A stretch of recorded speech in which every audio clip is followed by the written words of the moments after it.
Excusez-moi. Vous avez 2 minutes là Si c'est pas trop long. Ça serait pour répondre à un micro-trottoir. D'accord. Ok. Vous appelez comment? Je me nomme Philippe Rieder. Philippe Rieder. Vous faites quoi dans la vie? Je suis maître chargé d'enseignement et de recherche à l'Université de Genève. Pardon? Je suis chercheur en histoire, je travaille à l'université. Ah, vous faites de l'histoire. Oui, je travaille sur des documents et des Alors, sources. qu'est-ce que vous pensez des fake news? Je pense que c'est préoccupant, mais je ne suis pas vraiment un spécialiste. Et est-ce que vous pensez que les politiques pris la main dans le pot de confiture devraient plutôt démissionner en vertu, disons, d'une morale, enfin, voilà. Mais je pense qu'il faut y penser, c'est un peu compliqué. Pour moi, je m'intéresse plus à ce qui se passe avant, dans le passé, Avant. dans l'histoire, il y a un certain temps. L'histoire de la médecine, c'est quoi? C'est l'histoire du bistouri, du thermomètre Non, l'histoire de la médecine, c'est l'histoire de la santé aussi. Hein. La santé concerne tout le monde. Donc c'est une très bonne porte d'entrée dans l'histoire. Et il y a des fake news là-dedans? Écoutez, je ne sais pas, mais vous pouvez vous regarder par vous-même, hein, ce sera plus simple. Ah, d'accord. Merci. Au revoir. Au revoir, monsieur.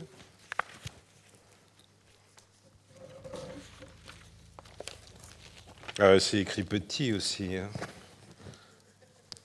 De l'art délicat de livrer médecine, les malades et le docteur vers 1800. C'est loin, ça.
Face à l'inconfort, à la maladie et à la douleur, hommes et femmes ont cherché soulagement et réconfort auprès de ceux qui savent, de ceux qui savent faire.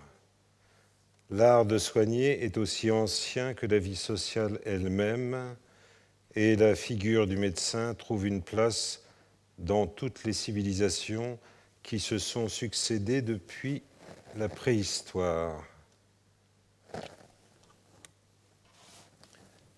L'extrait de l'Ecclésiaste que nous venons de découvrir est repris à souhait dans des dictionnaires de médecine et d'histoire de médecine à la fin de l'Ancien Régime. Il nous rappelle que la médecine du corps et les soins de l'âme se complètent et appartiennent à des univers interconnectés. Le prêtre et le soignant sont des figures proches. À la veille de la Révolution, l'idée de voir ainsi le médecin honoré est appréhendée par les médecins comme une utopie ou au mieux à une réalité qui appartient à un passé révolu. Le problème n'est plus dans les plans de Dieu, ni dans le savoir que Dieu met à la disposition des soignants, mais bien dans la personne des médecins eux-mêmes. Sont-ils à la hauteur de la tâche?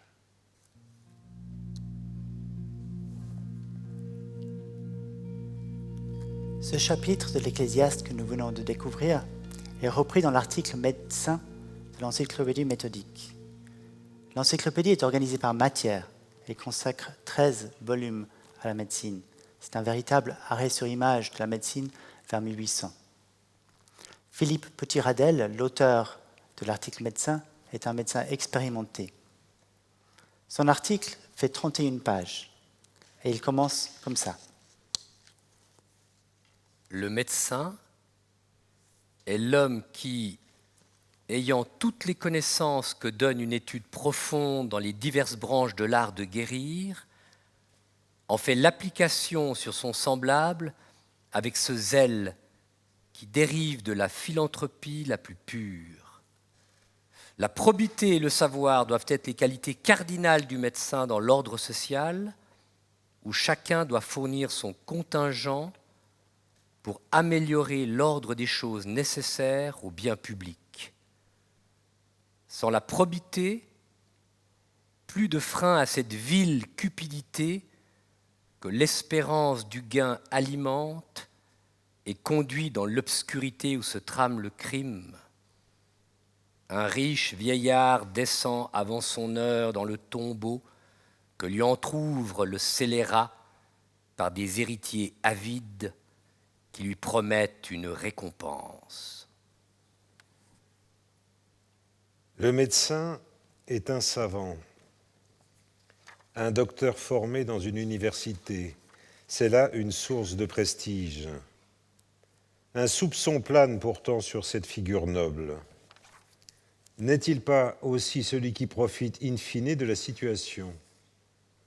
De nombreuses voix s'élèvent pour accuser les médecins de cupidité, de vouloir profiter des malheurs de leurs patients.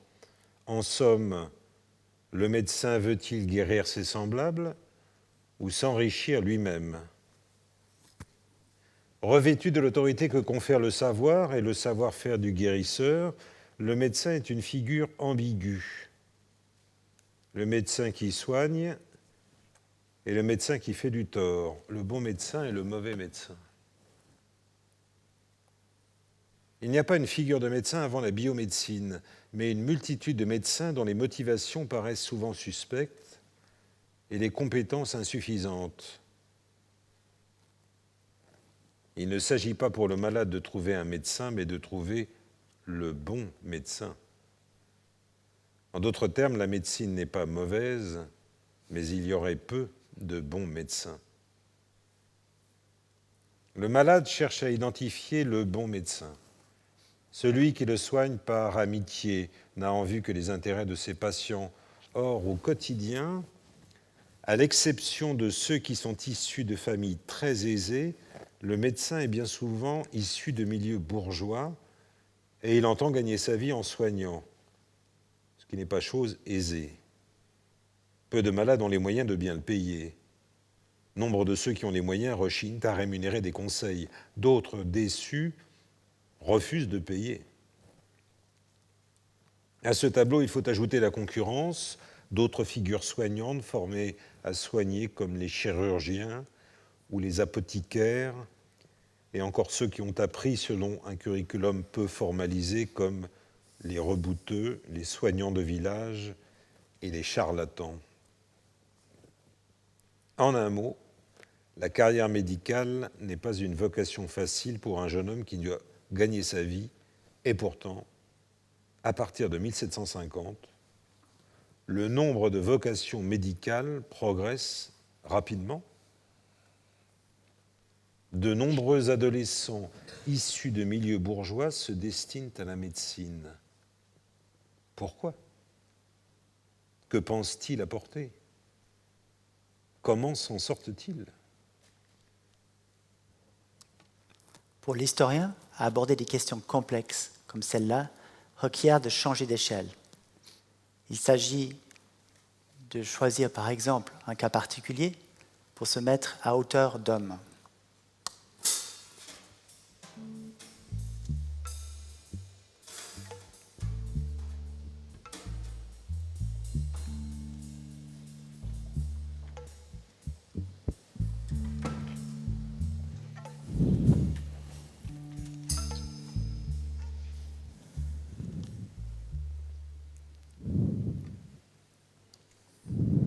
Le cas choisi pour nous ce soir est celui de Louis Audier, un médecin genevois formé en Écosse qui a pratiqué à Genève entre 1774 et 1817. Le médecin est comme ce qu'on appellerait un polygraphe, un un homme qui a commencé en écrivant sa première autobiographie à l'âge de 12 ans. Il a ensuite rédigé des lettres, des correspondances à l'étranger, et beaucoup de notes, des travaux, enfin une base documentaire importante. En bref, sa vie et sa pratique sont bien documentées et aident à comprendre quelles pouvaient être les ambitions, mais aussi quelle pouvait être la réalité quotidienne du médecin à la fin de l'Ancien Régime.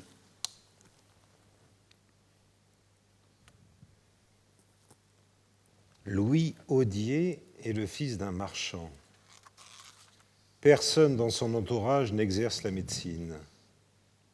Dans une lettre à un ami, il raconte que son père avait décidé d'autorité de l'engager dans une carrière médicale. Au cours d'un entretien qui aurait eu lieu au printemps 1767, son père lui aurait demandé «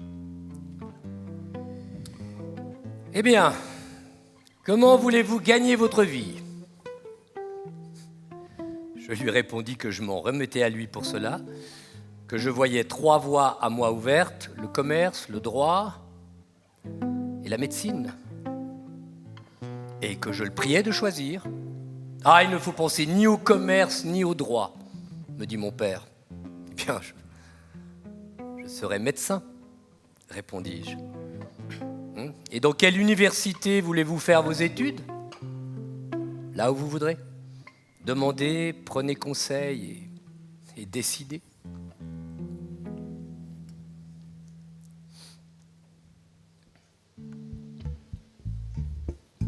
Il n'y a aucune raison de penser que la scène ne se soit pas déroulée ainsi. Par contre, l'interprétation que lui donne Audier, le fait que son père aurait pris la décision doit être nuancé. Louis avait renoncé peu auparavant, aux grandes dames de son père, à sa vocation de pasteur. Après avoir lu Rousseau, il s'était enflammé pour la profession de foi du vicaire savoyard, avant que le ministre du quartier ne lui sonne les cloches. Le droit ne l'avait jamais attiré. Cette voie menait logiquement à la magistrature, à des emplois publics, postes auxquels il ne pouvait prétendre en raison de la faible ancienneté de sa famille à Genève. Antoine Audier, le père de Louis, est un réfugié, un huguenot réfugié pour cause de religion à Genève. Son réseau se trouve parmi ses voisins, au bas de la Pélisserie, voire dans les rues marchandes, où il exerce son activité de marchand. Il n'avait pas ses entrées dans la haute ville, dans l'aristocratie genevoise. Il ne pouvait pas soutenir la carrière politique de son fils. Louis Audier le sait, il s'intéresse à d'autres voies. Le portrait qu'il dresse du médecin et le tableau qu'il fait de la médecine dans ses carnets d'adolescents sont à ce propos très parlants.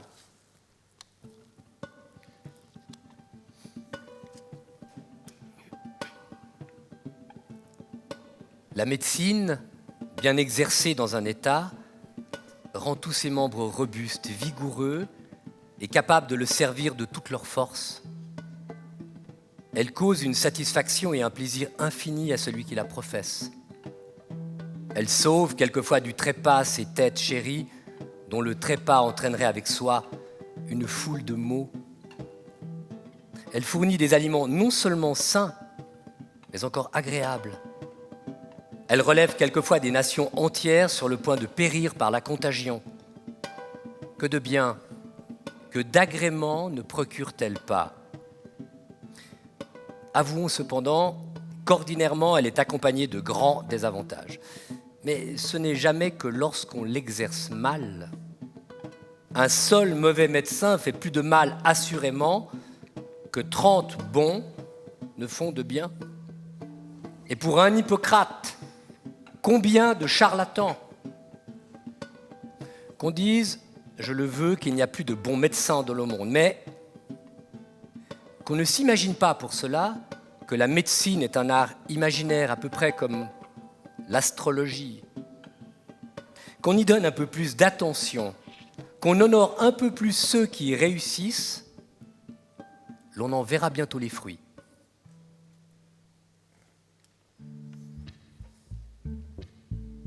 l'adolescent Louis Audier a bien intégré le principe qu'il y avait de bons médecins et de moins bons médecins. Son premier objectif est de s'assurer la meilleure des formations possibles et de devenir un des bons médecins, voire un très bon médecin. Après avoir prospecté avec son père, il décide de faire ses études en Écosse, où il va rester 4 ans. Mais avant même la fin de ses études, il réalise que la carrière de médecin n'est pas facile.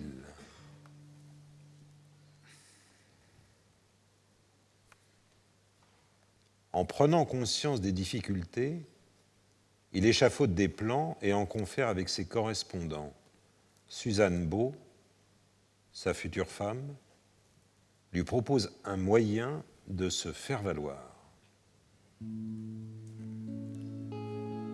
J'ai toujours aimé la gloire et mon seul désir est que vous vous fassiez un nom dans les lettres et parmi ceux qui font profession d'être amis de l'humanité. Je voudrais que, pendant que vous êtes à Rome ou quand vous serez à Paris, vous puissiez guérir quelqu'un de qualité et connu d'une maladie bien forte et bien enracinée, car tel est le monde que vous guéririez 10 honnêtes bourgeois sans vous faire un nom, tandis qu'un faquin titré, inutile à lui-même et aux autres, suffira pour vous illustrer. La réponse faite à cette lettre renseigne sur l'état d'esprit du jeune médecin et sur ses ambitions.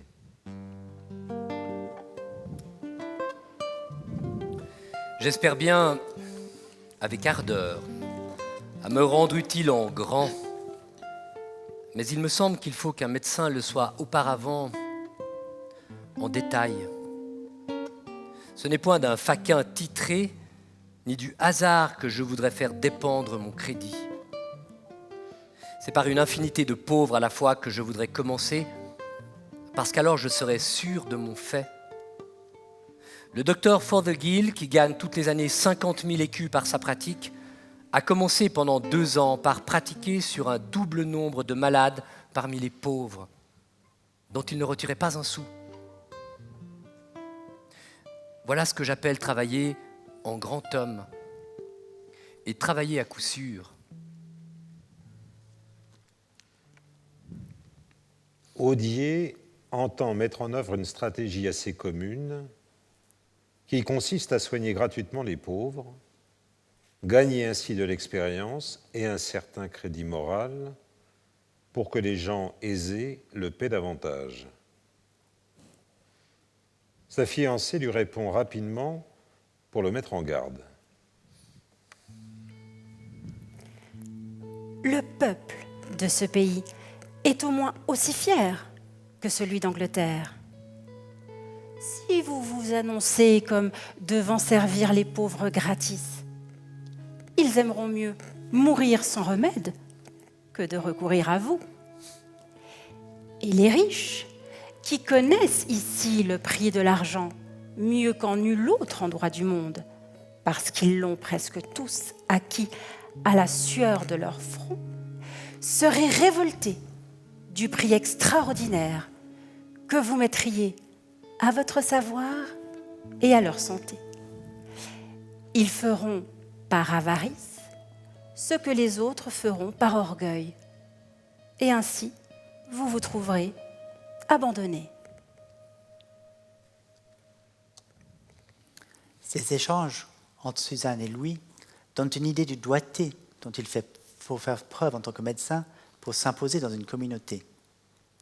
À cette date, ce sera la dernière des conseils que Suzanne donnera à son ami. Elle l'épousera bien 4 ans plus tard, quand il rentrera d'Édimbourg, en décembre 1773. Mais elle est déjà malade et elle va décéder 4 ans plus tard sans laisser d'enfant.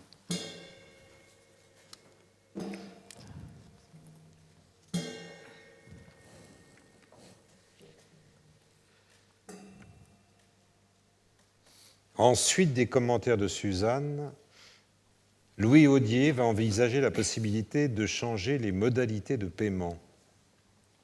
Il va même proposer des abonnements qui couvrent tous ces services, quelle que soit la maladie. Pour se faire connaître, il va publier plusieurs articles dans des journaux médicaux et, avec ses jeunes collègues, la première pharmacopée genevoise. Il décide également de s'associer avec un de ses condisciples d'Édimbourg, Daniel Delaroche.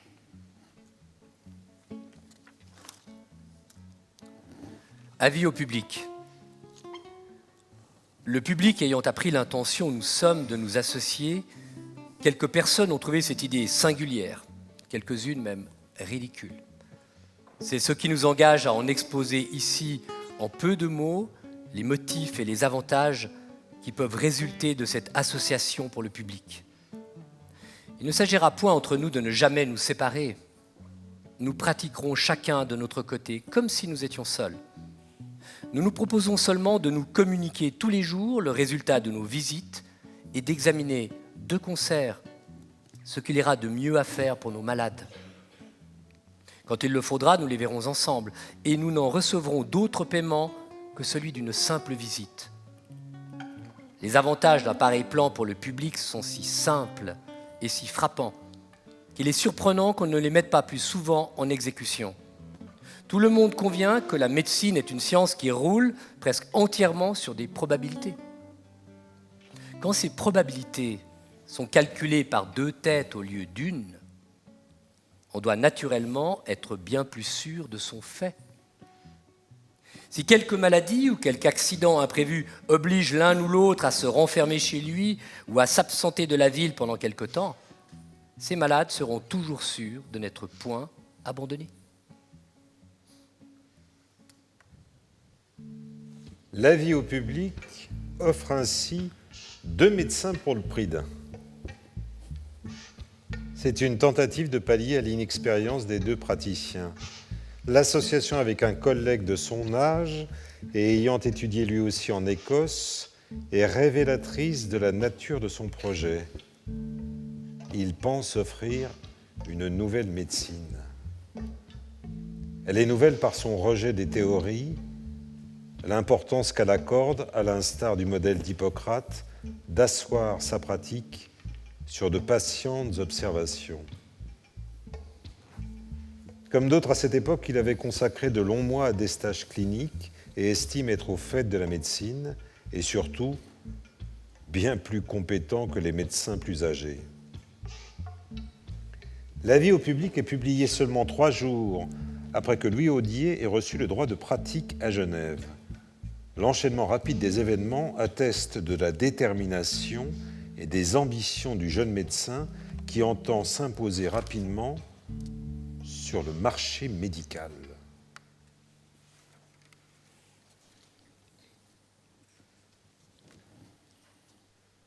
Pour évaluer leur progression dans la pratique, les médecins analysent l'évolution de leur clientèle et de leurs revenus. Ils ont peu d'emprise directe sur la fidélité des malades. D'être délaissé par un malade au profit d'un collègue s'apparente à un camouflet professionnel. La plupart du temps, le médecin avale sa fierté. À l'occasion, il cherche à en savoir un peu plus. Louis Audier ajoute dans ce but un post-scriptum à une lettre adressée à un ami qui s'apprête à quitter Berne pour rentrer à Genève. Post-scriptum.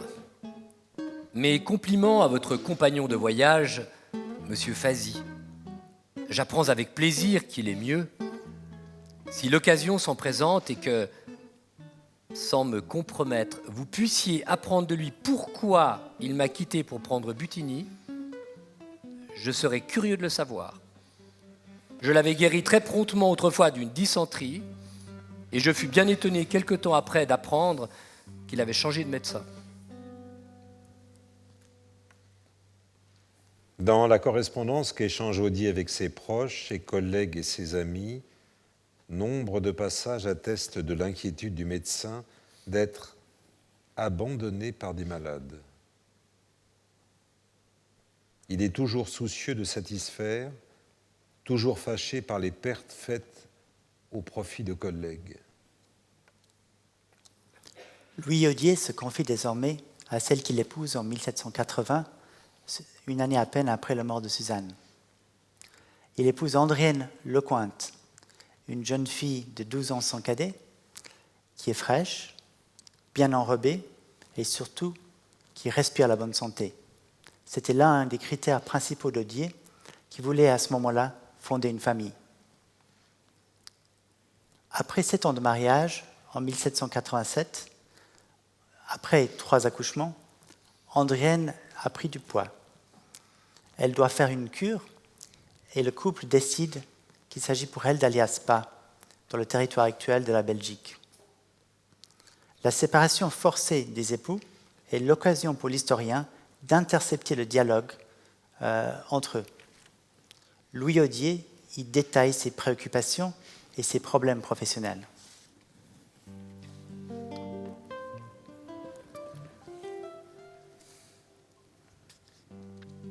Je n'ai pas un bien long journal à te faire pour aujourd'hui, ma bonne amie, ni bien agréable, car les enfants n'ont point été sages.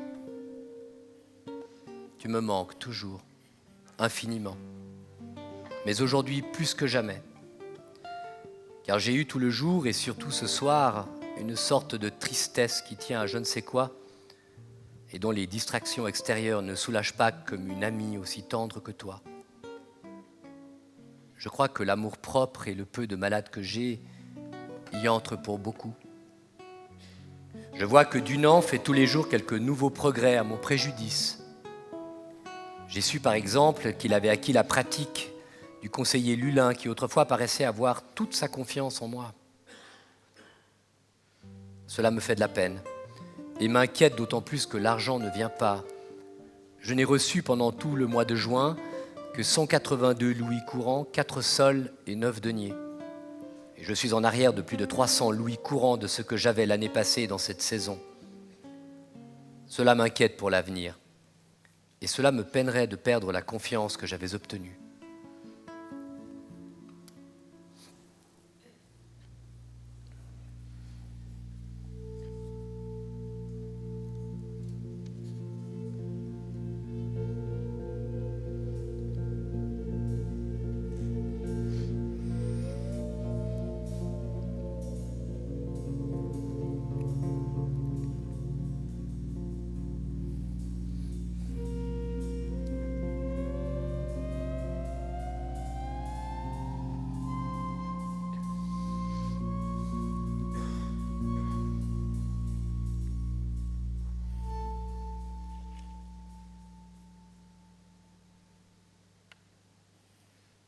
Amélie Audier, la fille du couple, voue un véritable culte à son père.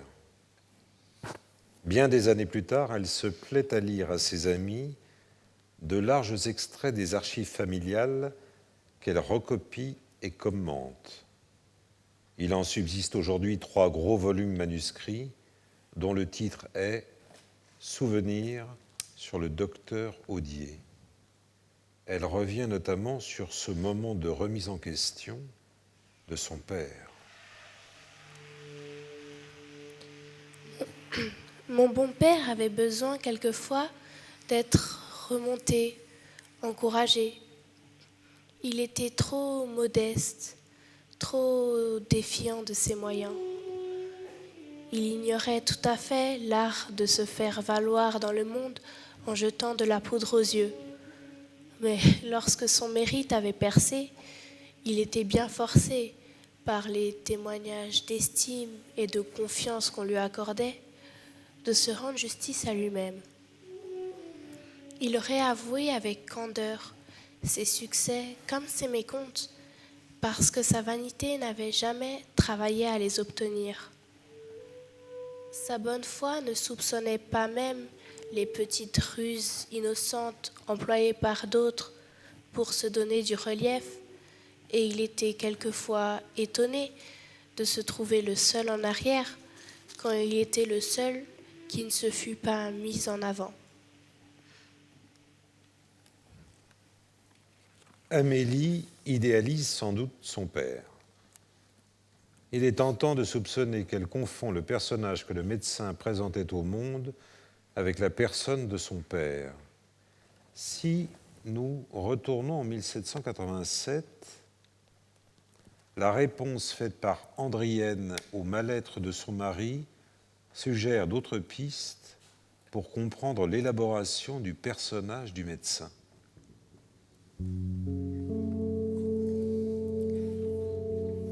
Je suis bien fâchée que tu aies eu de la tristesse. Cela n'en valait pas la peine. Je suis étonnée de ce changement. Je crois, mon bon ami, que ta facilité et ton goût pour l'étude te nuisent. Il y a peu de gens capables de tant de choses, et l'on ne croit pas que l'on puisse s'occuper de tant de choses sans que la principale en souffre.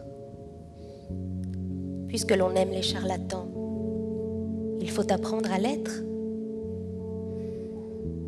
Bien des gens disent « Il ne faut pas que M. Audier soit tant occupé puisqu'il peut donner son temps à des choses qui n'ont aucun rapport à son état. » Et d'autres disent « J'aime mieux un médecin qui s'en tint à la médecine. » Cela a d'autant plus de fondement que M. Dunant et des autres collègues ne font aucun scrupule d'aider à cette croyance. Encore une autre chose. Tu parles souvent dans le monde avec trop de franchise. Quelquefois, tu parles trop naturellement des ridicules, des malades, etc. Et en outre, je crois que tu ferais bien de ne pas dire ton avis sur les jugements du Conseil, de ne pas critiquer leur démarche et d'éviter de parler de politique. Je sais bien que ce sont des misères, mais les minuties mènent souvent aux grandes choses. Et sois persuadé que plus un médecin a l'air d'avoir la vogue, et plus on a envie de lui. Je ne te dis pas cela uniquement s'il s'en faut, bien à cause de la différence que cela ferait dans notre fortune. Mais tu ne saurais croire combien je suis jalouse de ta gloire et combien je serais sensible à ce que ta réputation de grand médecin surpasse celle de ces messieurs. Et il me semble que tu as une bonne chance et que si tu veux te donner un peu de peine et t'occuper uniquement de cela pendant quelque temps, tu en viendras à bout.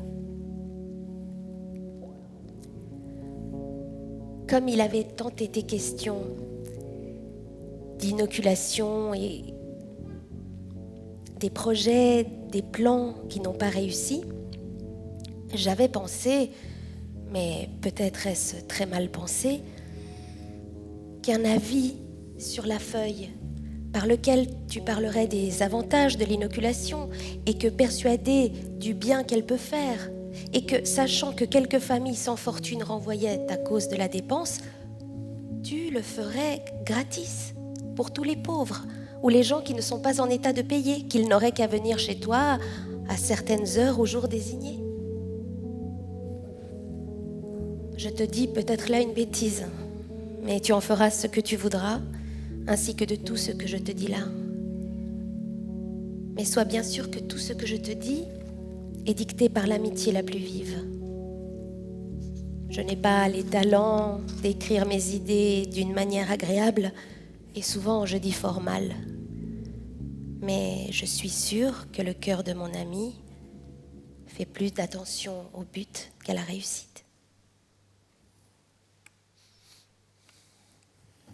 Les conseils d'Andrienne signalent que le médecin devait prêter une attention particulière à son image en société, à la nature de ses activités non médicales et dans l'énonciation de ses opinions, notamment ses opinions politiques.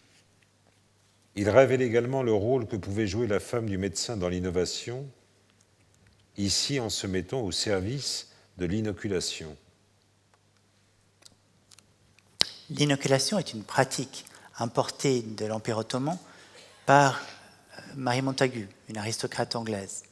La pratique se développe en Angleterre dans les années 1720 et ensuite, à partir de 1750, sur le continent européen.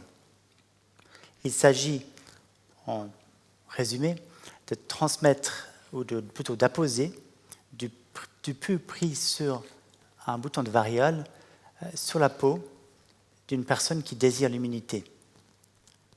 On sait que la variole communiquée artificiellement de la sorte est moins mortifère que la variole naturelle. Cela dit, pour le public et pour les médecins, la pratique demeure contestée. Il s'agit quand même de communiquer une maladie grave, la variole, à une personne en bonne santé. À peine un mois après avoir reçu le conseil de sa femme, Louis Audier ouvre une rubrique dans le Journal de Genève dans laquelle il vante l'inoculation.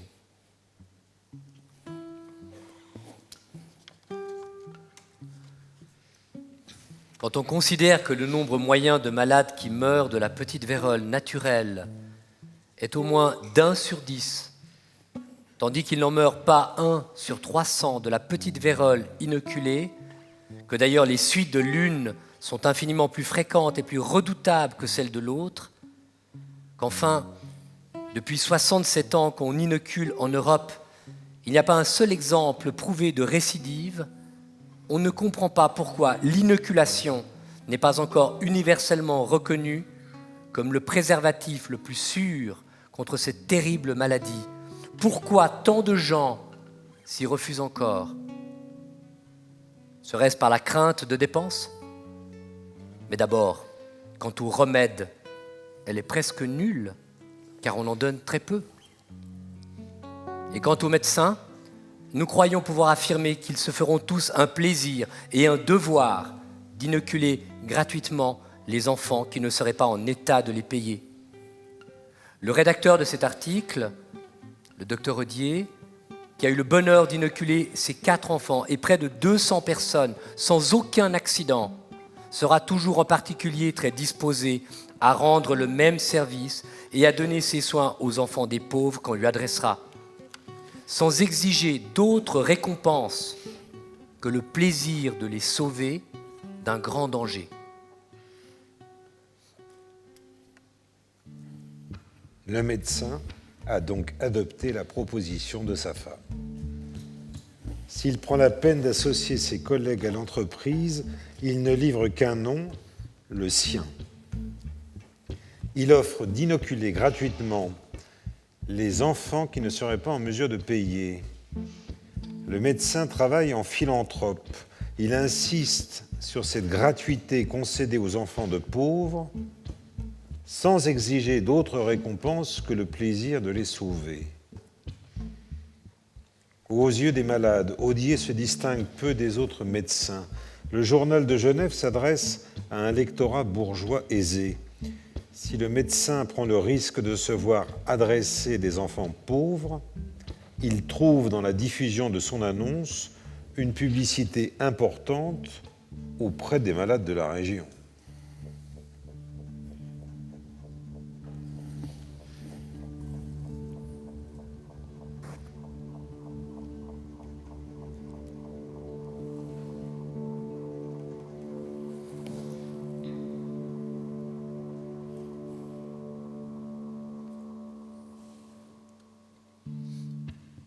Audier apporte peut-être une rigueur dans ses observations, un sérieux et une capacité de raisonnement particulier.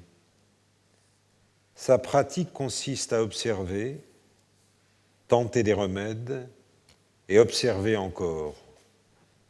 Il accumule donc une quantité phénoménale d'informations qui lui permet de formuler des avis et de proposer des thérapies fondées sur l'expérience accumulée.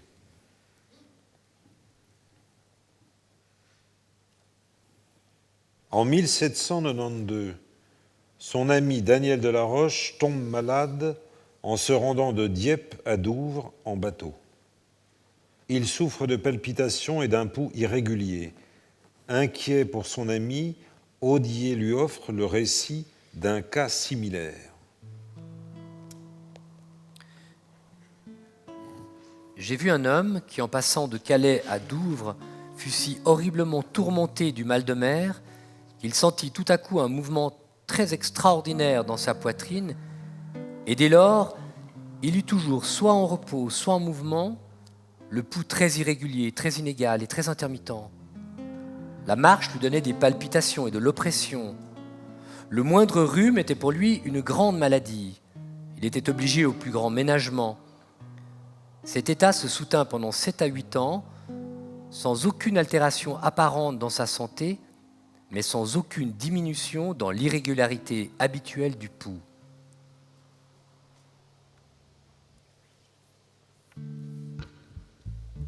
L'attention que met Audier à trouver un exemple de malaise survenu à un homme du même âge, dans le même environnement et dans les mêmes circonstances, une traversée maritime, est une indication des difficultés d'établir des certitudes médicales dans le paradigme médical de l'époque, la médecine humorale.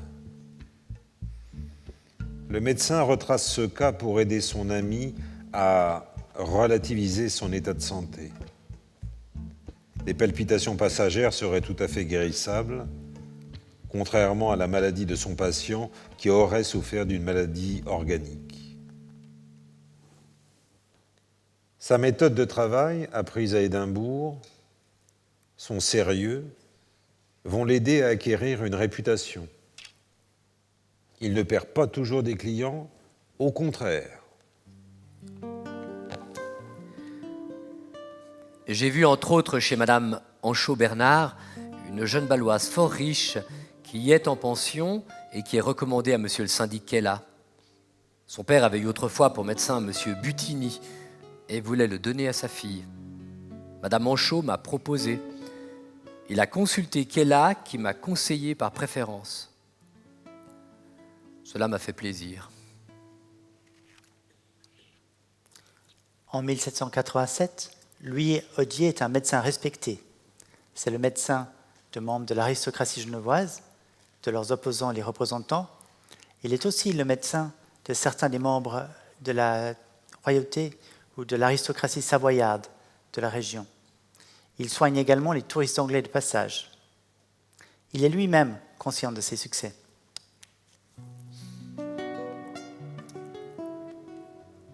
Je suis fort éloigné, cependant, d'être mécontent de la réputation que je me suis faite. En général, je crois en avoir hors de Genève plus qu'aucun autre médecin, et dans la ville même, quoique je ne suis pas celui qui a le plus de malades, je crois pourtant être un des plus considérés et des mieux reçus. Louis Audier est le médecin le plus dynamique de sa génération. Il publie plus que ses collègues, fait partie de toutes les sociétés médicales qui se fondent, développe une activité constante dans la recherche médicale et même dans l'enseignement de la médecine, à la suite de sa domination en 1799 en tant que professeur de l'Université impériale.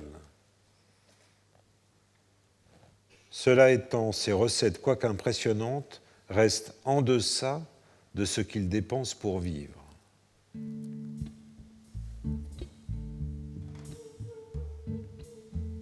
La cause de ces dépenses élevées est le train de vie que mène le médecin pour vivre auprès de ses malades les plus aisés dans la haute ville. Il paye donc un loyer et mène un train de vie en rapport. Comment parvient-il à tourner ? Dans un premier temps, grâce à l'argent hérité de son père et à ses investissements. Ensuite, grâce aux activités de sa femme. Les Audier sont des partenaires économiques et, au-delà des conseils prodigués aux médecins, l'épouse est active jusque dans la prise en charge de malades dont certains sont hébergés dans l'appartement familial. Celle qui en parle le mieux est la fille d'Audier, Amélie. La maison de mon père fut constamment le refuge de tous les enfants malades de la famille. Ma mère trouvait toujours le temps et les moyens de les soigner et de les amuser. C'était surtout auprès d'eux que ces moyens se déployaient le plus. Elle était ingénieuse à les soulager, à les distraire.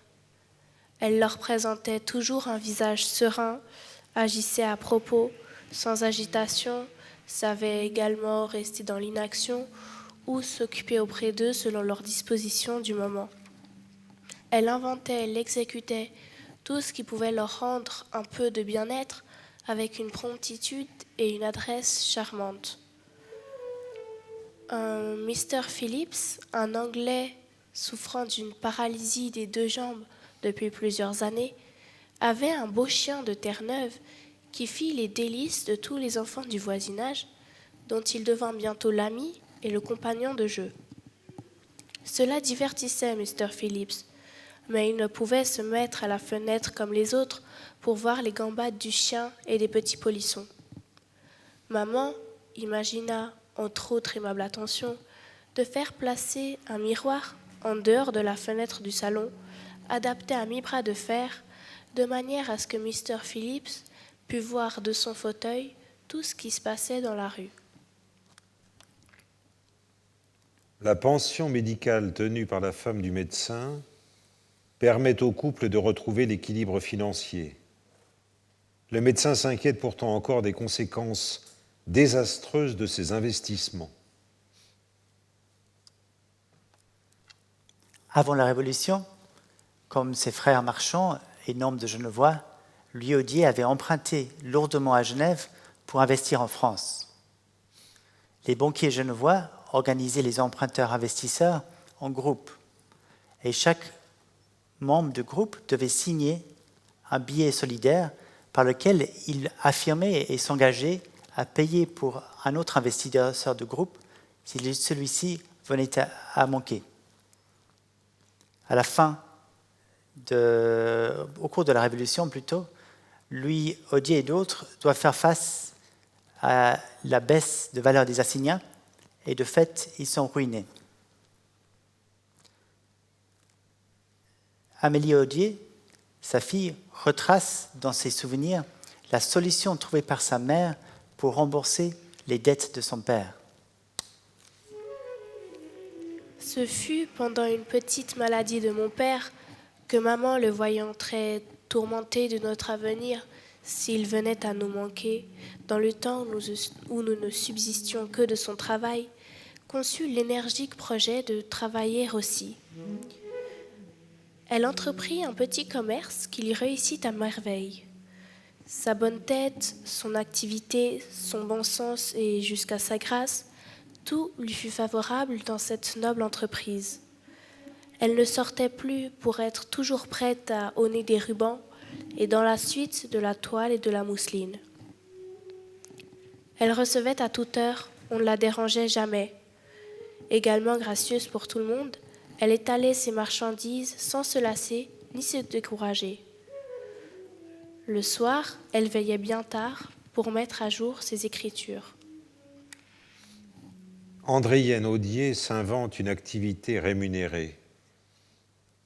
C'est une indication qu'au-delà de la fonction qu'occupe le médecin, sa réalité économique était bien plus fragile qu'aujourd'hui.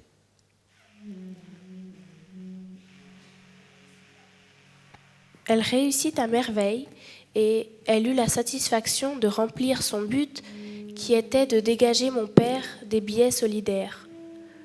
Ce fut à son insu qu'elle sollicita et obtint une à une toutes les quittances de ses créanciers. Nous célébrâmes l'anniversaire de mon père le 17 mars 1802. Ma mère tenait en ses mains les quittances de tous les créanciers de mon père. Elle avait agi à son insu, tant pour ne pas l'agiter que pour lui causer une surprise agréable.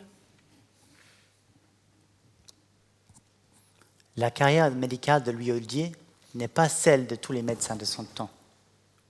Sa pratique était florissante sans être exceptionnelle. L'histoire de sa pratique médicale nous donne à voir les difficultés auxquelles le médecin pouvait être confronté. Des difficultés du point de vue épistémologique, il fallait qu'il trouve une thérapie pour chacun de ses malades. Des difficultés au niveau social, il fallait qu'il parvienne à convaincre des malades de lui être fidèles, mais aussi des difficultés économiques, On a vu, il n'était pas facile de vivre de la pratique médicale à la fin de l'Ancien Régime.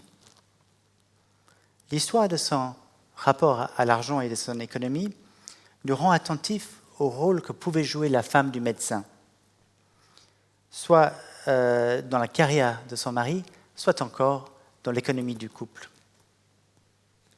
Il reste qu'en dépit de tous ces documents, de toute cette recherche, bien des aspects de la pratique du médecin et de la pension des odiers sont difficiles d'accès. De son attitude, de son savoir-faire, de sa façon d'être, peu est connu. En gros, de l'accueil fait aux pensionnaires et aux malades, aujourd'hui, il ne nous reste que les appréciations de ceux qui en ont fait l'expérience.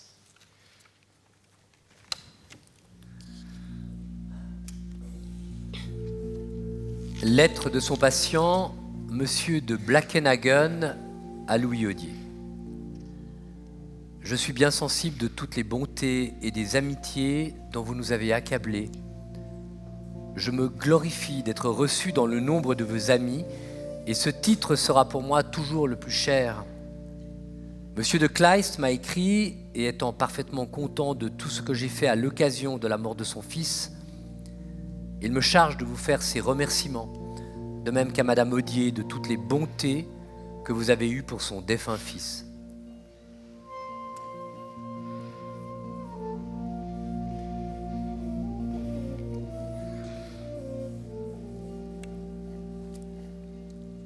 Lettre d'une pensionnaire, Delphine de Sabran, à Andrienne Odier. Je ne puis vous dire, madame, combien je suis comblée de toutes les marques d'amitié que vous voulez bien me donner. Vous avez laissé dans mon cœur des traces ineffaçables. Nous puisons à votre famille comme à une nouvelle patrie qui nous a mieux traités que la véritable. Permettez-moi de vous envoyer ma théière. Madame, je ne veux plus prendre de thé qu'avec vous. J'emporte l'espérance de revenir bientôt vous en demander et revoir votre charmante et aimable famille. Nous n'oublierons jamais votre amitié, vos soins, et nous vous demanderons de nous garder un souvenir aussi ineffaçable que celui que nous vous portons.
Merci beaucoup. Romain Equet à la guitare, Lucien Leclerc à la basse, Léo, j'ai peur de mal dire ton nom, Fumagalli du Tessin au saxophone, Jean-Philippe Zwalen, multiples instruments, batterie, guitare classique, ventilateur.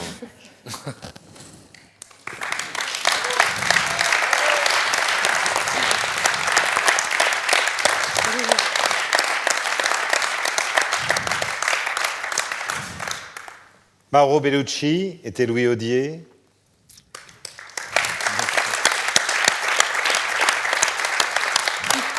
À ses côtés, sa première épouse, trop tôt disparue, Danielle Zacher.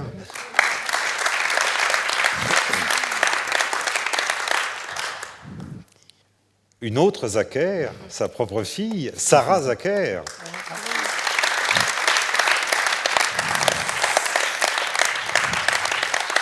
Sylvie Nigbart nous fait le plaisir d'être revenue de sa cure à Spa et est avec nous ce soir.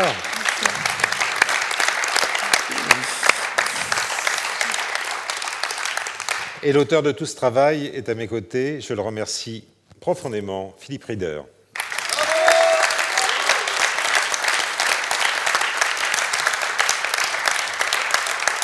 Et monsieur Jean Leclerc, quand même. Oui.